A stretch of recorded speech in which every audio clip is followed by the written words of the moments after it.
Hello everyone. तर मी आहे कोमल शौर्यज किचनमधून. तर आज आपला स्पेशल मेनू काय आहे तुमच्या लक्षात आलंच असेल की मी कांदा कापते म्हणजे मी काय बनवते. तर आजचा आपला मेनू होता बिर्याणीज. म्हणजे भरपूर सारे बिर्याणीचे आपल्याला ऑर्डर्स होते. तर मी सकाळपासून अशी सुरुवातीला प्रिपरेशन मी स्टार्ट केलं होतं. हळूहळू आपल्याला संध्याकाळीसुद्धा होत्या, पण सकाळचं जे शेड्यूल होतं ते माझं सुरू होतं मॅरिनेशन वगैरे. त्यामुळे मी बिर्याणीच्या ऑर्डर्स हे 2 दिवस अगोदर किंवा 3 दिवस अगोदरच बुकिंग घेते, कारण आपल्या बाकीच्या ऑर्डर्स मी बघून शेड्यूल करते टाईम, आणि त्या हिशोबाने आपण ऑर्डर्स घेतो. मला जेवढ्या जमतील मी तेवढ्याच ऑर्डर्स घेते आहे, कारण भरपूर ऑर्डर्स असतात आपल्याकडे, पण लवकर बुकिंग होऊन जातं. त्यामुळे जेवढं आपल्याला जमेल, आपल्याकडे जेवढी भांडी अवेलेबल आहे तेवढंच आपलं मॅनपॉवर आहे, मी तेवढ्याच ऑर्डर्स घेते.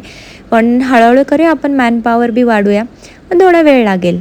आणि अशा प्रकारे माझं बिर्याणीचं प्रिपरेशन चालू होतं. आणि इतकं प्रेम देत आहे व्हिडिओला, इतके छान कमेंट्स, इतके सुंदर रिव्ह्यूज येत आहे. खूप छान, म्हणजे इतकं भारी वाटतं की कोणी आपल्या जेवणाला इतकं छान म्हणते, कौतुक करते, तर छान वाटतं. आणि मला सगळ्यात जास्त कॉल्स काय येतात की ताई, हा तू बिझनेस चालू कसा केला.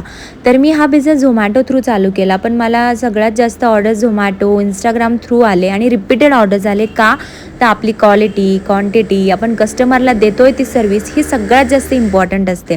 कारण आपल्या क्वालिटीसुद्धा बेस्ट असणं गरजेचं असतं बिझनेसमध्ये. इवन फूड बिझनेसमध्ये, कोणताही बिझनेस असो, पण क्वालिटी, क्वांटिटी आपण कसं देतो यावरती आपला बिझनेस सक्सेस आपलं हे त्यावर ठरतं. तर मी बघा असं बिर्याणी बनवली. प्रेझेंटेशन पण सगळ्यात जास्त महत्त्वाचं असतं. तर आजच्यासाठी एवढंच. भेटूया नेक्स्ट व्हिडिओमध्ये. थँक्यू.